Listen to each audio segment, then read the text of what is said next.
Todos en algún momento de la vida, todos hemos pasado alguna circunstancia difícil, algún momento de decepción en el que tu confianza estaba puesta en alguien y ese alguien te defrauda y vienes y vives una herida. Esas son heridas que se abren. En algún momento todos hemos sido traicionados por un amigo, por un familiar, por alguien que habíamos pensado que jamás nos iba a traicionar, nos traiciona y abre una herida y abre un dolor en nuestras vidas. Algunos de nosotros durante esta vida hemos recibido malas noticias, tristes noticias, noticias muy complicadas. Te hablan por teléfono y te dicen los estudios salieron positivos, la enfermedad que tienes es cierta, es verídica, ya se comprobó. Y cada uno de nosotros durante la vida hemos experimentado ciertos momentos y ciertas circunstancias en las que hemos vivido decepciones, hemos vivido cosas malas. La verdad de las cosas es que muchas veces esas cosas malas que vivimos, nos han permitido acercarnos a Dios, nos han hecho voltear nuestra vista a Dios. Pero el problema no es en sí recibir este tipo de cosas, sino que estas cosas que hemos recibido, estas heridas que nos han hecho, generalmente se quedan en nosotros y se levantan como poderosos gigantes que no nos permiten avanzar. Generan en nosotros barreras para poder hacer algo. Por ejemplo, si alguien del equipo de alabanza a ti te lastima, tú levantas una barrera al momento de estar en la iglesia y en el momento de la alabanza y la adoración dices: no, es que ahí está Israel que me lastimó y se portó sangrón conmigo, y levantas esa barrera, lo que te impide poder alabar y adorar a Dios. Y son como gigantes, porque yo no sé si a ustedes les ha pasado que son momentos en los que dices: ¿cómo derribo esto?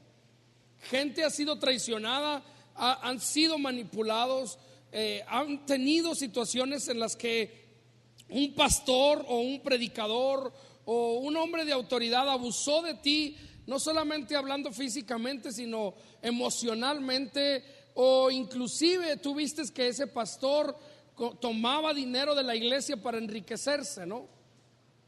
Esta semana yo platicaba con alguien acerca de mi trabajo, porque hace una semana, el viernes de la semana, no este viernes, sino hace ya tiempo, viernes 8 días atrás, a mí me mueven de posición en el trabajo. Para los que están aquí por primera vez o tienen pocas semanas, yo trabajo en la Universidad Autónoma de Ciudad Juárez. Esperaba son muchachos. Y luego pues me mueven de posición. Y yo le decía que me dicen: ¿y cuándo vas a dedicarte ya de tiempo completo a la iglesia? Le digo: cuando Dios quiera. Pero estar ahorita aquí, para mí y a mi esposa, nos queda muy claro que ha permitido sanar el corazón de algunos de ustedes que han estado en iglesias donde han visto que el pastor ha hecho mal manejo de los recursos. Ahora, no se espante, no digan: ¿cómo? Lo cierto es que ha habido y lo hay, ¿no? Y entonces nosotros tenemos muy claro, mi esposa y yo, que este tiempo Dios ha permitido sanar en algunos su corazón respecto a las finanzas, pero aún así les cuesta. Y les cuesta porque creo que han levantado barreras que han impedido que tú veas el beneficio que tiene el dar. Pero esas barreras que se han levantado en nuestra vida tienen que ver con algo que vivimos y que nos hicieron en la vida, o en su momento alguien nos lastimó. Hay gente que dice: yo ya no puedo amar igual porque alguien me lastimó o me defraudó o alguien me hirió, y entonces yo de aquí en adelante voy a cuidar mi corazón. Si nadie me lo cuida, yo lo cuido.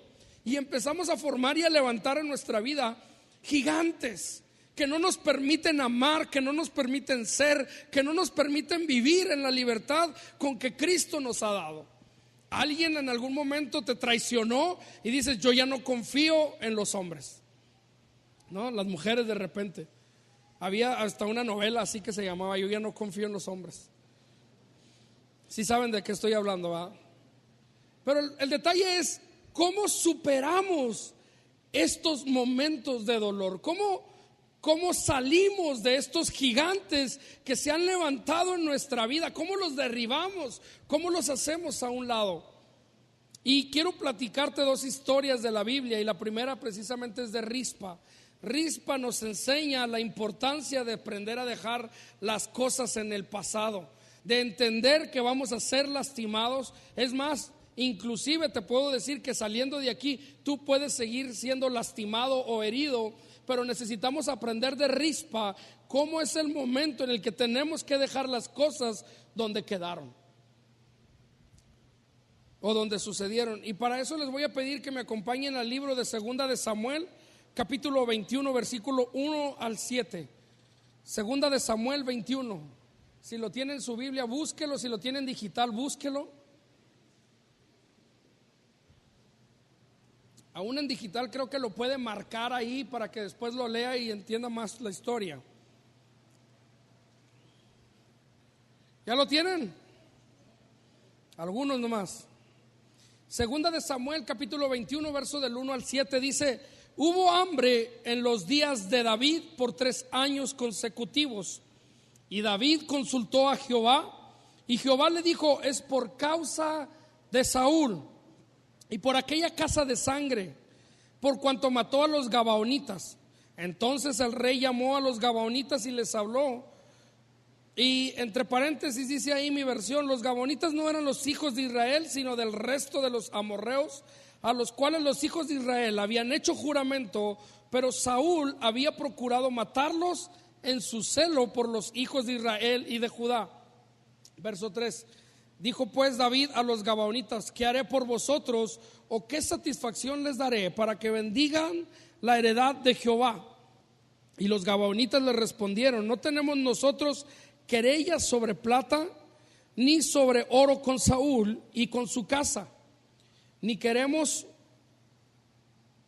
que muera hombre de Israel. Y él les dijo: lo que vosotros dijereis haré, hablando del rey David.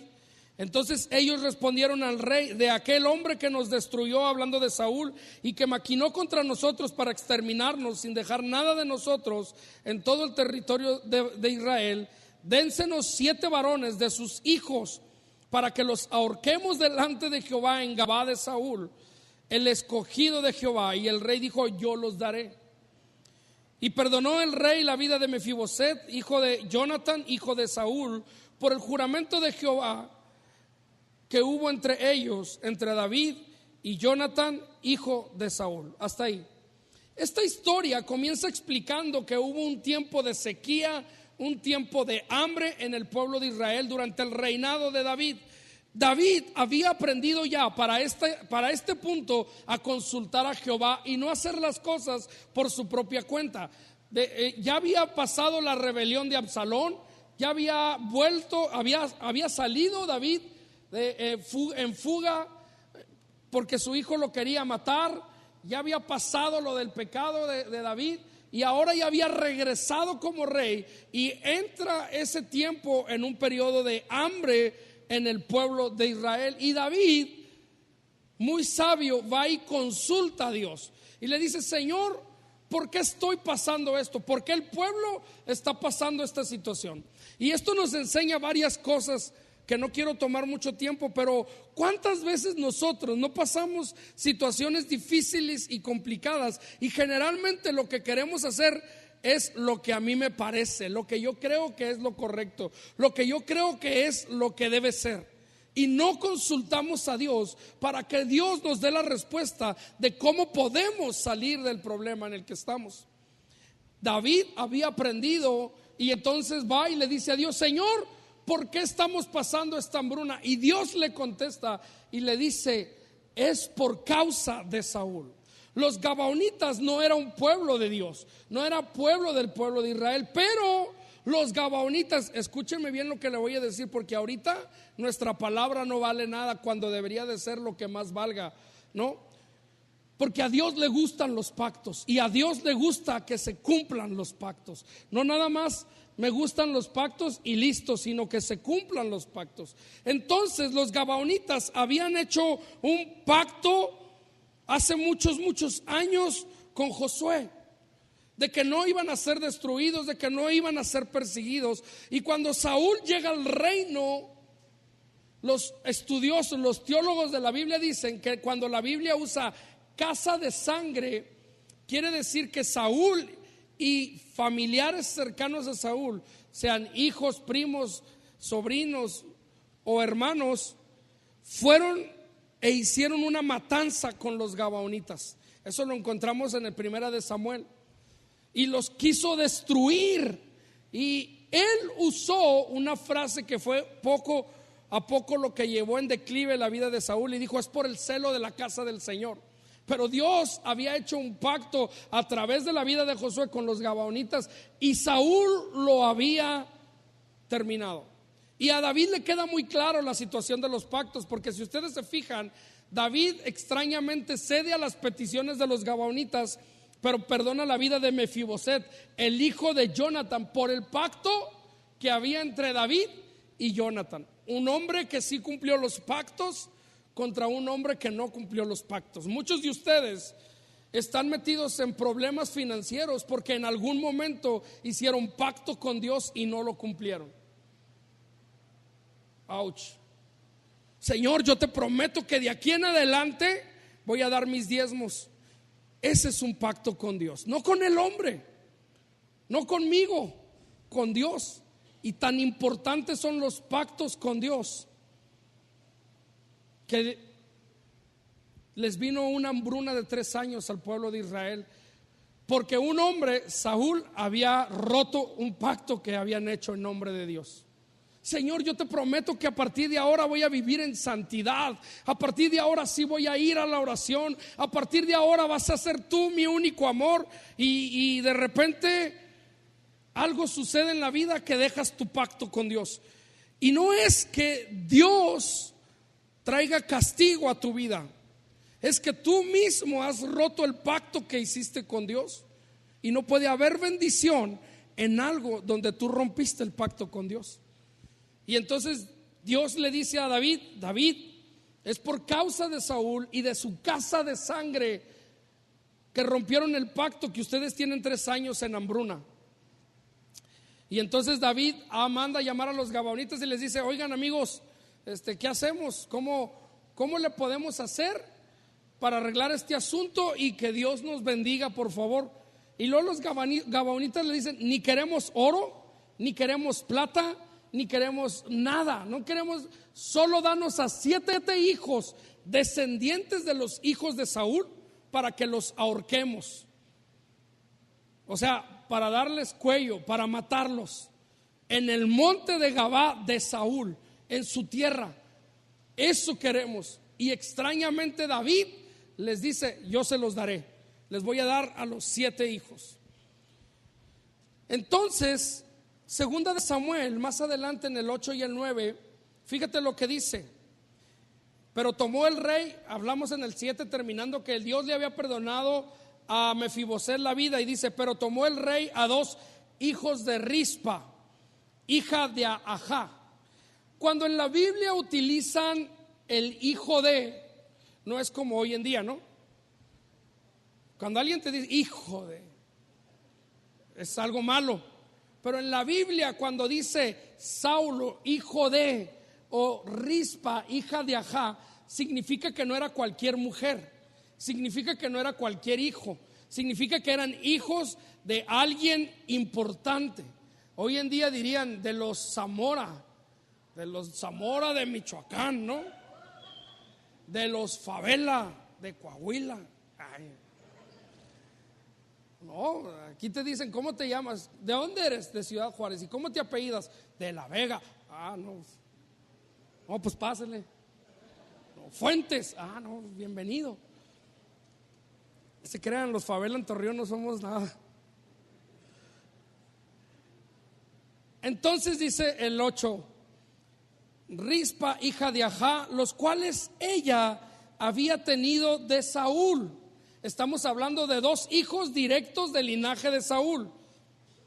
Y Mefiboset, dice, de Saúl, perdón, Armoni y Mefiboset. Este era otro Mefiboset. Yo creo que a Saúl le gustaba el nombre de Mefiboset. Dice: y tomó a otros 5 hijos de Mical. ¿Se acuerdan de Mical? Hija de Saúl, los cuales ella había tenido de Adriel, hijo de Barzilai el Mejolatita. y los entregó en manos de los gabaonitas, y ellos los ahorcaron en el monte delante de Jehová. Y así murieron juntos aquellos 7, los cuales fueron muertos en los primeros días de la siega. Diga conmigo, primeros días de la siega. Al comenzar la siega de la cebada, David entrega 7 descendientes de Saúl a los gabaonitas, y los gabaonitas cuelgan a estos 7 hijos descendientes de Saúl, les dan muerte. Ahora, nadie le pidió permiso a Rispa de tomar a 2 de sus hijos. Nadie le pidió permiso a Mical de que entregara 5 hijos. No habla la Biblia que llega David y le dice: oye, Mical, pues creo que vamos a tener que tomar a 5 de tus hijos. ¿Cómo ves? ¿Nos los das? ¿Nos los ofrendas? Oye, Rispa, ¿nos das chance? Nadie le pidió permiso ni a Rispa ni a Mical de tomar a sus hijos. Cuando alguien te defrauda, cuando alguien comete algo en tu vida, cuando alguien te hiere en tu vida, no te va a pedir permiso. Generalmente va a llegar de golpe. No te va a hablar un amigo y te va a decir: oye, prepárate porque mañana te voy a traicionar. O sea, las heridas vienen de golpe. Nadie te prepara para las heridas. Nadie te prepara para los momentos difíciles. Nadie preparó a esta mujer para entregar a sus hijos para que los mataran, para que los ahorcaran en el monte de Gad de Saúl.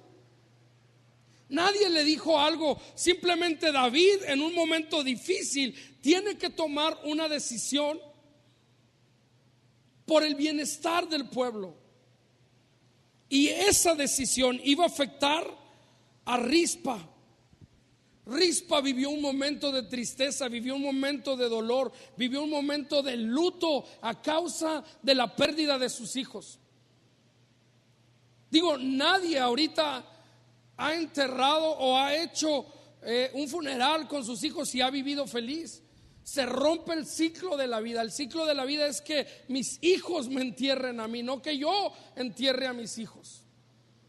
Imagínate el dolor de Rispa que estaba viviendo en ese momento. Imagínate el sentimiento de impotencia. ¿Cómo iba a poder ella contra el decreto del rey cuando el rey dice: dame a 2 de tus hijos porque van a morir ahorcados por el bien del pueblo?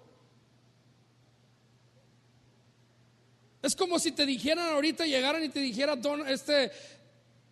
Enrique Peña Nieto y te dijera: Donald Trump está pidiendo a tu hijo y dice que nos va a perdonar la deuda y lo quiere fusilar.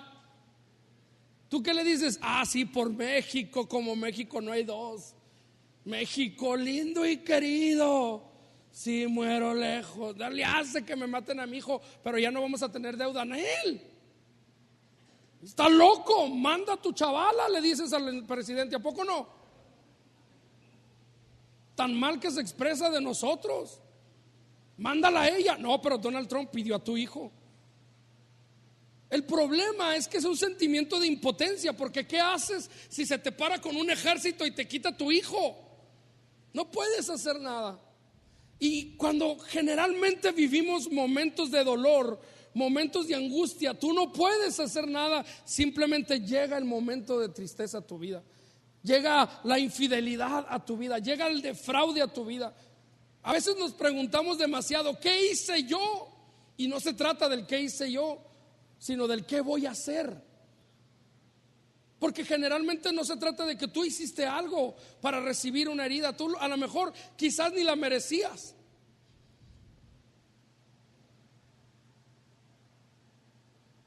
Es normal que en estos momentos, como nuestro corazón sigue siendo humano, podamos expresar algunas preguntas como: ¿por qué a mí?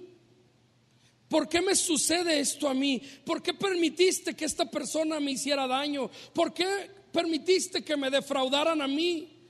¿Qué hice de malo yo para que mi pareja me fuera infiel?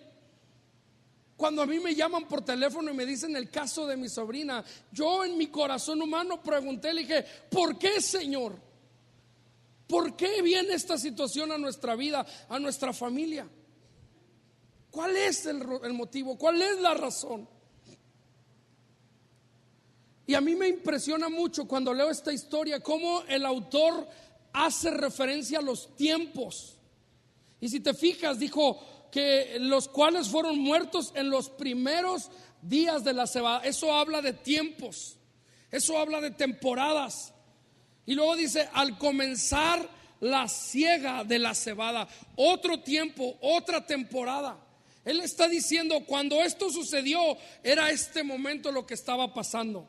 Cuando estas cosas pasaron, es normal que tú y yo nos podamos sentir tristes, dolidos, porque somos seres humanos que tenemos sentimientos. Pero, amado, hay un tiempo y no puedes estar toda tu vida dañado, herido, lastimado, porque no te va a dejar avanzar. Porque esas heridas, si tú las dejas crecer, van a levantar barreras en tu vida que no te van a dejar avanzar. Es que porque un pastor me hirió, yo ya no puedo adorar igual. Y no le estoy echando la culpa al pastor, pero te estoy diciendo, tú levantaste una barrera en tu vida que ya no te permite adorar igual, que ya no te permite servir en la iglesia igual, que ya no te permite ser como antes eras tú. Porque tú y yo, si no estamos conscientes de las temporadas y de los tiempos que estamos viviendo, de los momentos complicados, estos gigantes van a tomar el control de nuestra vida. Estas cosas van a tomar el control de nuestra vida al grado de no poder vivir completamente libres. Quiero leerte otra historia que todos conocemos y está en 1 Samuel 17, capítulo 17, versículo 4.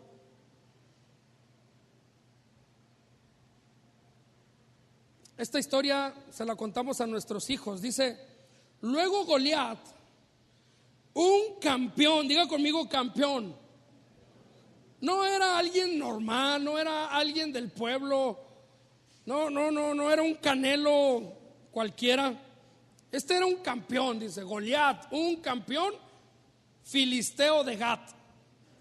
Los que le van al Canelo están bien enojados conmigo. ¿Qué tiene mi Canelito? Fíjate lo que dice, estaba casi de mi tamaño. Salió de entre las filas de los filisteos para enfrentarse a las fuerzas de Israel. Medía casi 3 metros de altura. De altura, es que yo pensé que de ancho. Llevaba un casco de bronce y su cota de malla hecha de bronce, y pesaban entre las dos 57 kilos, más o menos un costal de cemento. Hay algunos que no pueden con eso.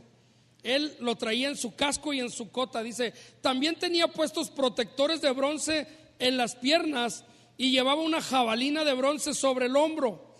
El asta de su lanza era tan pesada y gruesa como el rodillo de un telar, con una punta de hierro que pesaba casi 7 kilos. Su escudero iba delante de él. Entonces Goliat se detuvo y gritó mofándose de los de Israel: ¿por qué salen todos ustedes a pelear? Yo soy el campeón filisteo, pero ustedes no son más que siervos de Saúl. Elijan a un hombre para que venga aquí a pelear conmigo. Si me mata, entonces seremos sus esclavos, pero si yo los mato a él, ustedes serán nuestros esclavos. Hoy desafío, dice, a los ejércitos de Israel: envíenme a un hombre que me enfrente. Cuando Saúl y los israelitas lo escucharon, diga conmigo, quedaron aterrados y profundamente perturbados. Esto es lo que el diablo quiere hacer en tu vida. Todos los días el diablo sale y te reta y te dice: yo soy el que tiene el control de tus heridas, yo soy el que tiene el control de tu vida, yo soy el que permitió que esta situación. Y el peor de los escenarios es que nosotros sigamos aferrándonos al pasado al grado de perturbarnos y tener terror, no lograr salir de la situación en la que estamos. ¿Cuál es la mentira que te está diciendo el diablo ahorita? Porque el diablo es el único que trae a memoria el pasado a tu vida. Porque la palabra de Dios a mí me enseña que yo tengo un Dios que me perdona, que me limpia, que me salva y que no se acuerda de mi pasado. Pero hay un diablo que te lo va a traer a memoria y te va a decir: ay, por favor, tú no puedes hacer eso. Tú, el que cayó en adulterio, tú, el que fuiste herido, el que fuiste lastimado, No, para ti no hay futuro. Y el peor de los escenarios es que le creemos al diablo y nos aterramos y decimos, tiene razón. Fíjate cómo dice que pesaba mucho su armamento, su armadura.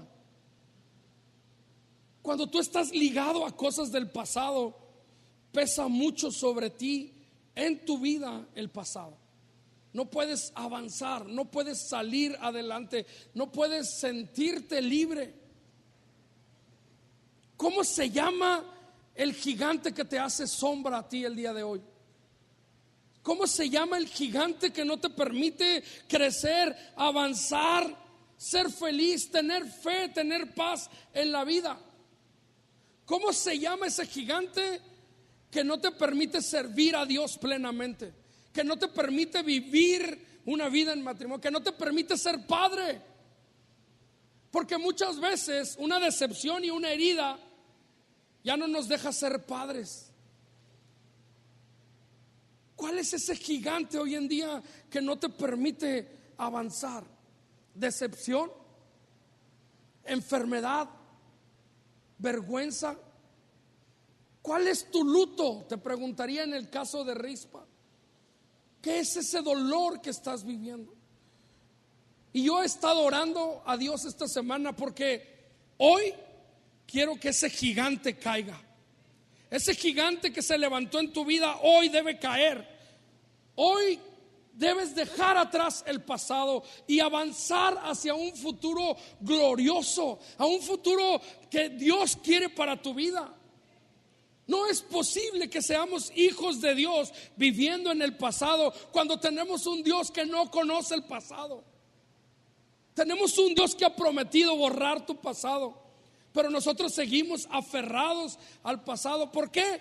Porque es en las barreras que hemos levantado donde nos vamos a sentir cómodos y seguros. Aquí ya nadie me va a herir, ya nadie me va a lastimar. Y decimos, como decía el que se acaba de morir hace tiempo, no, hace un año, no me vuelvo a enamorar, nadie me vuelve a lastimar, ¿no? Y ahí estamos, nadie más, nadie más. Y a veces ni hemos podido ser libres para poder volver a amar. No amamos a nuestra esposa, no amamos a nuestros hijos, batallamos. Ay, no, me lastimó el pastor y hace buenos chistes, pero ya no les creo a los pastores. Ya no creo en la iglesia. Ya no creo en el hombre, ya no creo en las cosas. Y tú y yo necesitamos conectarnos con Jesús, porque es a través de Jesús que nos da la fe y la acción para poder salir adelante en medio de las tristezas y del dolor que estemos viviendo y dejar el pasado atrás. Si en tu mente tú escuchas en tu corazón una voz que te dice no, si tú le haces caso a esa voz de tu gigante que se va a burlar de ti siempre, no vas a lograr nada, no vas a poder salir adelante. Siempre tendrás que vivir con las cosas del pasado y no vas a poder ser lo que tú eres. Hace muchos años, casi al inicio de nuestro matrimonio, nosotros vivimos una situación muy complicada y alguien quiso condenar mi vida diciéndome: esto es la espada que persigue, toda tu vida te va a perseguir. Y eso me detuvo por muchos años para poder servir a Dios, para poder amar a Dios, para poder amar a mi familia plenamente, para poder ser feliz. Y siempre pensaba en la dichosa espada que persigue. Hasta que un día tuve un encuentro con Dios y le dije: Señor, ¿es así toda la vida? Y Él me dijo: es así mientras tú quieras que sea así. Porque yo ya me olvidé de tu pasado, tú eres el que lo trae a memoria.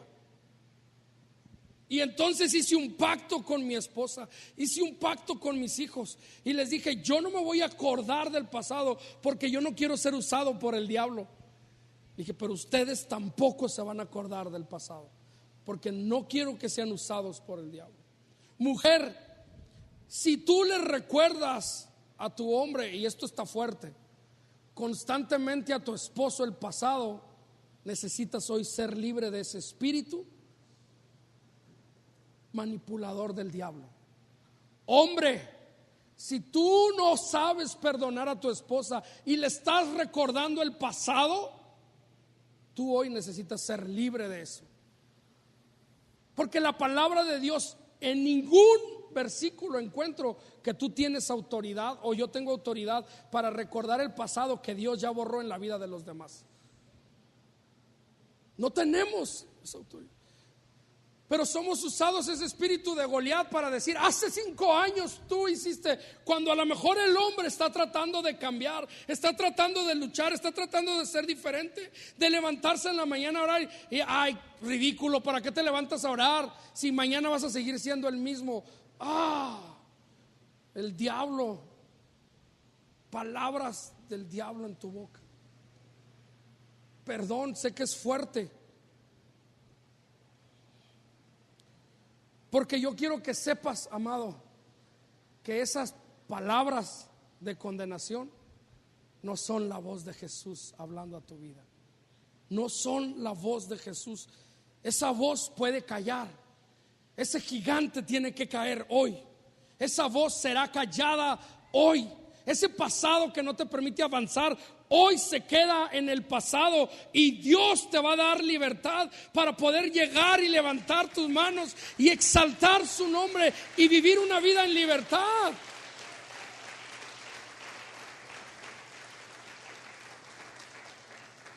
Porque déjame decirte que hay un peligro, amado. Si tú no aprendes a dejarlo, hay un peligro. Ya perdona lo que tienes que perdonar. Ya sana. Pídele al Espíritu Santo que sane. Ya sé libre del pasado. Vamos a volver a la historia de Rispa. En el versículo 10. Entonces Rispa le ahorcan a los hijos, 2 hijos. No menciona nada de Mical, sino de Rispa. Y fíjate por qué lo hace. Entonces Rispa, hija de Ajá, tomó una tela de cilicio y la tendió para sí sobre el peñasco, desde el principio nuevamente de la siega hasta que llovió sobre ellos agua del cielo. Y mientras tanto no dejó que ninguna ave del cielo se posase sobre ellos de día, ni fieras del campo de noche. Dios siempre ha querido hacer y siempre ha sido que su propósito es que tú vivas libre, en contentamiento en tu vida. Y Rispa vivió momentos de dolor, vivió momentos de luto, vivió momentos de angustia, vivió la muerte de sus hijos. Y podemos tú y yo en la vida ser heridos, podemos sufrir alguna cuestión en la vida, pero llega un momento en el que tú y yo debemos dejar de pasar eso. Tenemos que dejar el luto atrás. La Biblia habla de tiempos, no es normal lo que hizo Rispa. Hay otras personas que han usado esta historia y hablan de la fidelidad de Rispa. ¿La fidelidad a quién? ¿A un muerto? Porque le estaba espantando las aves del cielo y no dejaba que los monstruos de rapiña se comieran a sus hijos. Ella vio algo que no es natural. Ella vio cómo sus hijos se descomponían ahí. No es natural que tú veas cómo alguien se descompone en su cuerpo. La Biblia en Génesis dice: hombre eres y eres polvo y al polvo volverás. Lo normal era que Rispa viviera un momento de luto, de dolor, quitar a sus hijos de ahí y les diera sepultura. Pero Rispa vio cómo sus hijos se descomponían. Y el gran problema, amados, es que Rispa pasó el tiempo de la siega y la cosecha de noche, por estar cuidando su pasado, por estar cuidando su dolor, aquí déjenme. Y no pudo tener nuevos tiempos en su vida. ¿Qué iba a comer Rispa si no cosechó nada? Si no segó nada, si no sembró nada, ¿qué iba a comer? Porque sus hijos fueron muertos al principio de la siega, cuando era el momento de sembrar. Ella no sembró. Y la palabra dice que el que no trabaje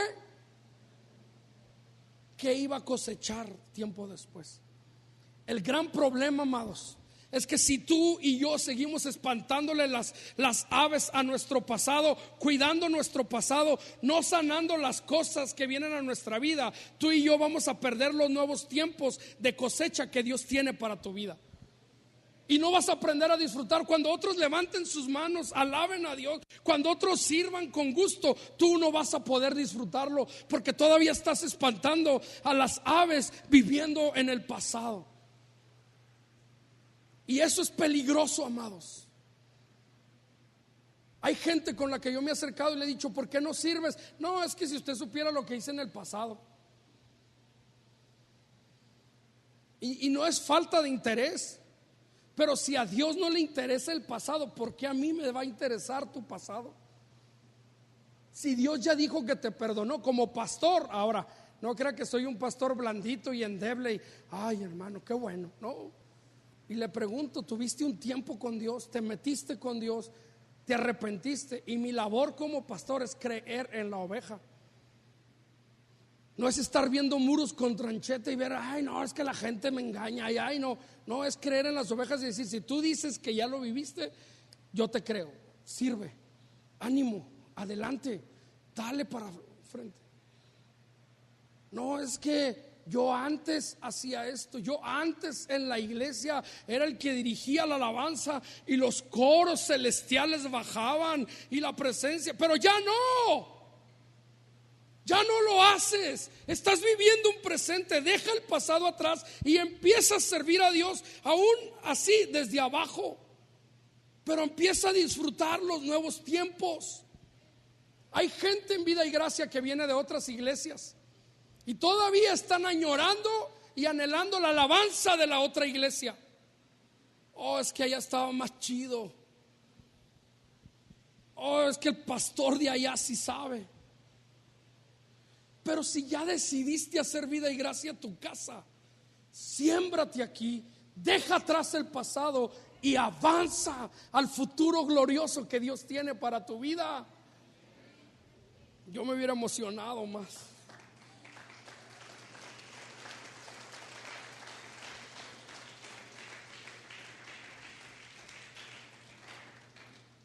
Rispa nos habla de que va a haber momentos en nuestra vida de dolor. Y yo te lo decía al principio, y puede ser que sea normal. Lo que no es normal es vivir una vida de dolor con heridas en nuestro corazón toda la vida. Eso no es normal. Eso no es normal. Si tú y yo no aprendemos a dejar el pasado atrás, no vamos a aprender a disfrutar de lo bueno que Dios tiene para nosotros enfrente. Cuando Jesús estaba en la cruz, ¿me pueden ayudar los muchachos?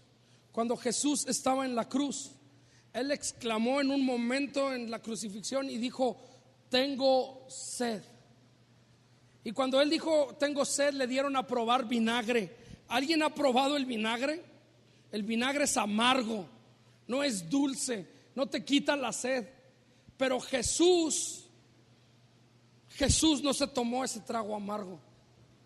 Jesús lo escupió.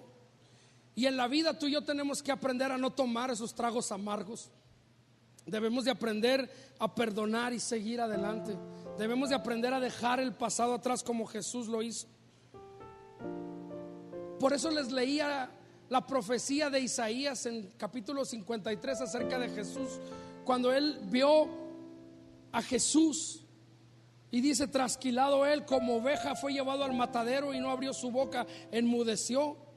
Pero luego me encanta cómo termina Isaías 53, porque Isaías está viendo a Jesús y dice, Jesús vio el fruto de la aflicción de su vida. Todo lo que padeció, Jesús te volteó a ver a ti y dijo, y halló en ella contentamiento, y dijo, wow, valió la pena. Todo lo que sufrí valió la pena. Todo lo que sufrí valió la pena. Tú y yo necesitamos aprender a dejar el pasado atrás. No aceptar esos tragos amargos que la vida te da. Ya no estés atado al pasado. Ya no digas es que yo soy tal o cual persona, es que yo fui esto. Porque mucha gente inclusive hoy en día ve un país, una nación en derrota. Mucha gente hoy en día ve el mundo como la gente lo ve. Pero yo le he dicho a Dios: Señor, cambia mi perspectiva del mundo. Y hace poquito escuché una canción que se llama Asombroso. Y dice una parte, dice: veo el mundo en luz. Mucha gente hoy está hablando del mundo y lo ve triste y lo ve aburrido y lo ve mal. Se va a acabar el mundo. Pero Jesús lo ve de otra manera. Jesús te ve a ti de otra forma, no como tú crees que Él te ve. Jesús dice su palabra que Él no se está acordando de tu pasado. Dice su palabra que Él te perdonó y Él ve en ti tu presente y lo que vas a lograr hacer en el futuro. Y nosotros tenemos que aprender como Rispa. No, tenemos que aprender de Rispa y dejar nuestro pasado atrás. Deje su pasado atrás. Disfrute su presente y ame su futuro. Ame su futuro. Esta semana, ahí en la universidad dieron una noticia. Yo estudié en el edificio B del Instituto de Arquitectura, Diseño y Arte. Y le estoy hablando de algunos años. Ese instituto, ese edificio afuera tiene una lila. En un hueco que tiene una lila. Acaba de llegar una propuesta y van a remodelar todo el edificio. Le van a poner cosas preciosas, piso nuevo, baños nuevos, tazas nuevas, puertas nuevas. Van a remodelar todo el edificio. Dicen: y queremos quitar la lila para poder hacer otro salón ahí y hacer un lobby y una entrada. Literal, la gente abrazados a una lila. No, la lila no la quiten, no esto. Y muchas veces nosotros estamos así. Dios te dice: voy a ampliar tu casa, voy a ampliar tu vida, voy a darte cosas nuevas, pero necesitas dejar el pasado. No, mi lila, no, Señor, no me pidas esto. Lo que quieras te doy, pero no esto. Entonces, amados, no van a aprender a disfrutar lo que Dios tiene para ustedes. Y todos me voltearon a ver feo cuando yo dije: quítenla. Plantamos 5 lilas más y tenemos salones nuevos. Y todos: ay, qué feo. Y les dije, y me vi muy religioso: si ustedes no aprenden a dejar el pasado atrás, no van a disfrutar el presente, ni mucho menos amar el futuro.